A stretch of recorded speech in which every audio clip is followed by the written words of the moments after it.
देखिए बच्चों, यह सारे क्लासेस में आप लोगों का बहुत बहुत स्वागत है। आज हम फिजिक्स का प्रकाश चैप्टर का 5वां पार्ट है जो आज मैं शुरू करने जा रहा हूँ। तो देखिएगा, कुछ पॉइंट्स रह गए थे, कुछ पॉइंट्स बचे थे, तो इसको देखिएगा कि आकाश का रंग दिन के समय नीला दिखाई देता है क्यों। आप लोग समझते होंगे, ठीक है, कि पृथ्वी पर 3 भाग जल है। क्या है? जल है, इसलिए क्या होता है, आकाश नीला दिखाई देता है। लेकिन ऐसा नहीं है, ये गलत है, ये रंग है। ठीक है, नीला इसलिए दिखाई देता है, तो देखिएगा आकाश का रंग दिन के समय श्वेत प्रकाश में हल्का नीला दिखाई पड़ता है। क्या पड़ता है? दिखाई पड़ता है, क्योंकि दृश्य प्रकाश 7 रंगों में या 7 रंगों का मिश्रण है। क्या है? 7 रंगों का क्या है? मिश्रण है, जो आगे मैंने चौथे पार्ट में बताया था प्रकाश के प्रकीर्णन में। ठीक है, 7 रंग व्यक्त होते हैं। एक श्वेत प्रकाश से 7 रंगों का विभक्त होते हैं, बटते हैं अलग अलग रंगों में। ठीक है, जिसका नाम था विबग्योर। क्या था? VIBGYOR. Violet, indigo, blue, green, yellow, orange और रेड। ठीक है, बैगनी, जमुनी, नीला, हरा, पीला, नारंगी और लाल। ये 7 रंग हैं जो 7 रंगों में क्या थे? विभक्त थे, जिसमें बैगनी, जमुनी, नीला रंग का प्रकीर्णन बहुत अधिक होता है। बहुत अधिक होता है किसमें?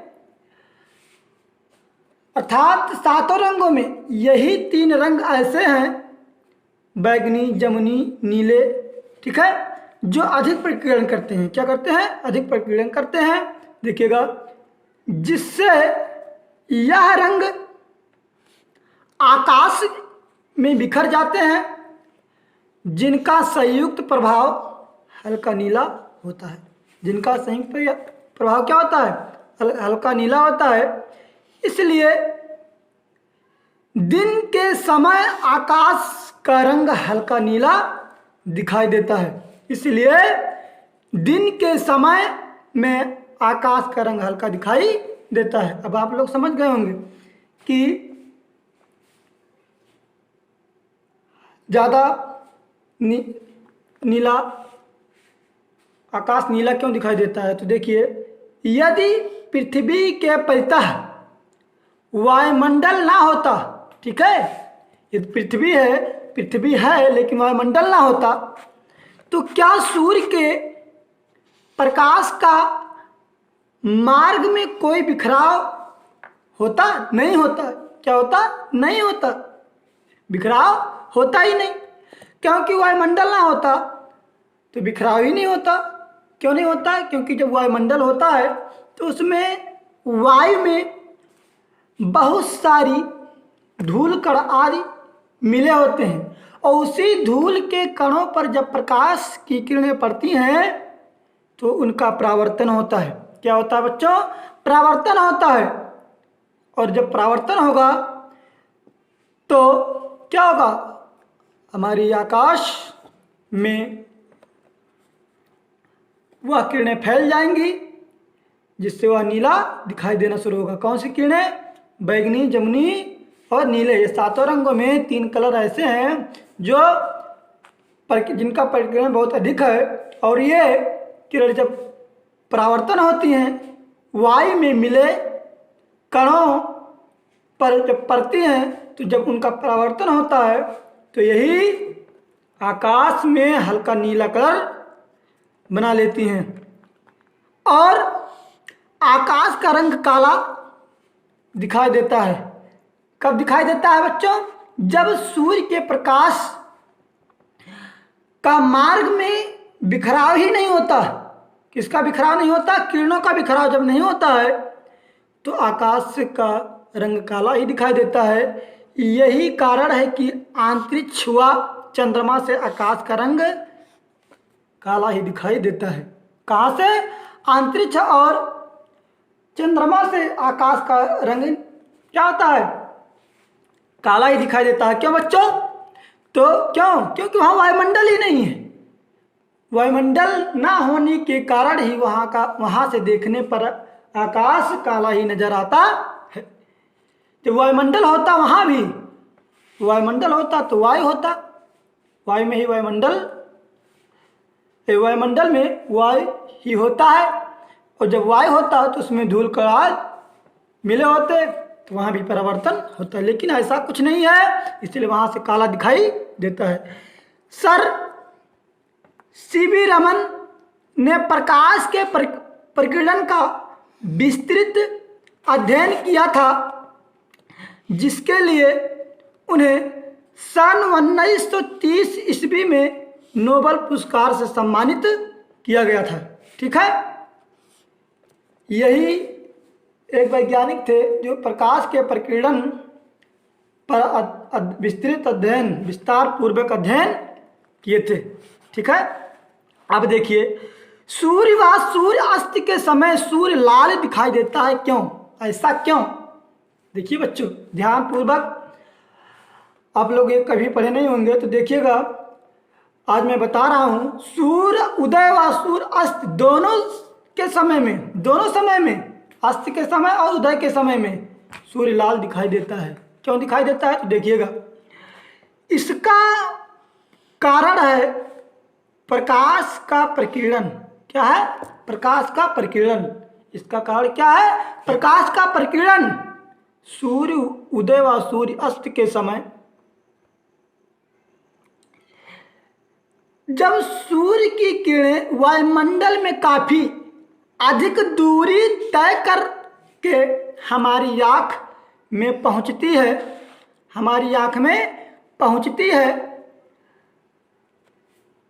तो इन किरणों के मार्ग में धूल के कणों आदि द्वारा बहुत अधिक प्रकीर्णन होता है। इसी क्रम में लाल रंग की किरणों को छोड़कर बाकी किरणें बिखर जाती हैं। क्या होती हैं? बाकी किरणें बिखर जाती हैं और लाल रंग जिसका प्रकीर्णन सबसे कम होता है वो हमारी आँखों तक अधिक मात्रा में क्या होती हैं? पहुँच जाती। अधिक मात्रा में क्या होती हैं? पहुँच जाती हैं। कौन कलर? तो रेड, लाल रंग की किरणें प्रकीर्णन से हमारी आँखों तक पहुँच जाती है। समझ में आ गया कि ये इनका इस रंग से हमें लाल क्यों, अर्थात सूर्य उदय और सूर्य अस्त के समय सूर्य हमें लाल दिखाई क्यों देता है। तो समझ में आ गया होगा क्यों दिखाई देता है।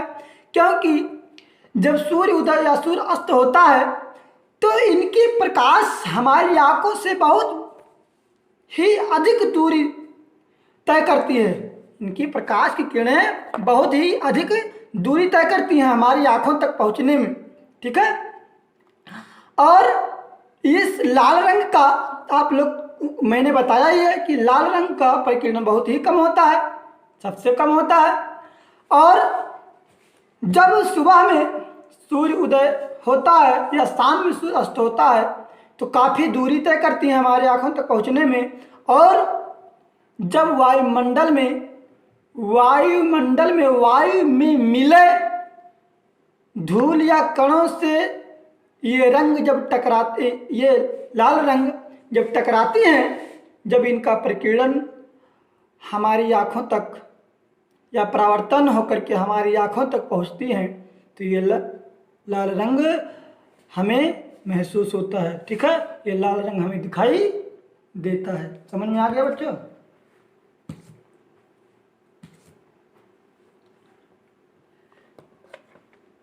देखिएगा आगे है,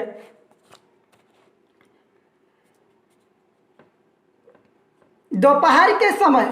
क्या है बच्चों? दोपहर के समय जब सूर्य ठीक ऊपर होता है, जब सूर्य ठीक ऊपर होता है तब किरणें वायुमंडल में अपेक्षाकृत बहुत कम दूरी तय करती है, अतः प्रकीर्णन बहुत कम हो पाता है और लगभग सभी रंगों की किरणें व्यक्ति की आंखों तक पहुंच जाती है। समझ में आ गया? ऐसा क्यों होता है? दोपहर के समय में हमें सफेद ही दिखाई देता है सूर्य का प्रकाश। क्यों?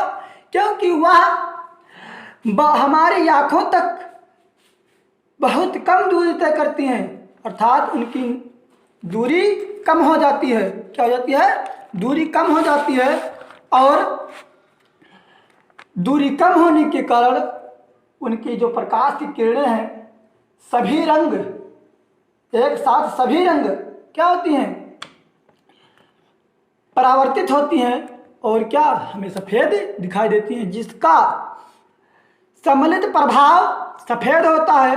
अतः दोपहर के समय सूर्य हमें कैसा दिखाई देता है? सफेद दिखाई देता है। समझ में आ गया? जब सूर्य की किरणें सीधी और जब हमारे सर के सीधाई पर होगा तो वहाँ नज़दीकियाँ बढ़ जाएंगी, दूरियाँ कम हो जाएंगी। जब दूरियाँ कम होगी तब वो सातों रंग एक साथ परावर्तन होंगे, जिससे क्या होगा? हमें सफ़ेद ही दिखाई देगा। दोपहर के समय क्या होगा? सफ़ेद ही दिखाई देगा आकाश या सूर्य का प्रकाश। समझ में आ गया? तो देखिए बच्चों, आज का क्लासेस यहीं तक। इसके बाद जो अगला टॉपिक आप देख रहे हैं, प्रकाश क्या है, प्रकाश क्या है, यह अब आपको इसी समय कल क्लास चलेगा। आज तक का जो वीडियो है इस अध्ययन अच्छे तरीके से कीजिएगा, और जो भी दिक्कतें होंगी, जो भी परेशानियां होंगे, वो हमसे व्हाट्सएप नंबर के जरिए वो हमसे संपर्क कर लेंगे। जो भी दिक्कत होगा हम उन्हें व्हाट्सएप के माध्यम से उन्हें बता देंगे। ठीक है? तो इसके लिए यहीं तक। धन्यवाद। Thank you.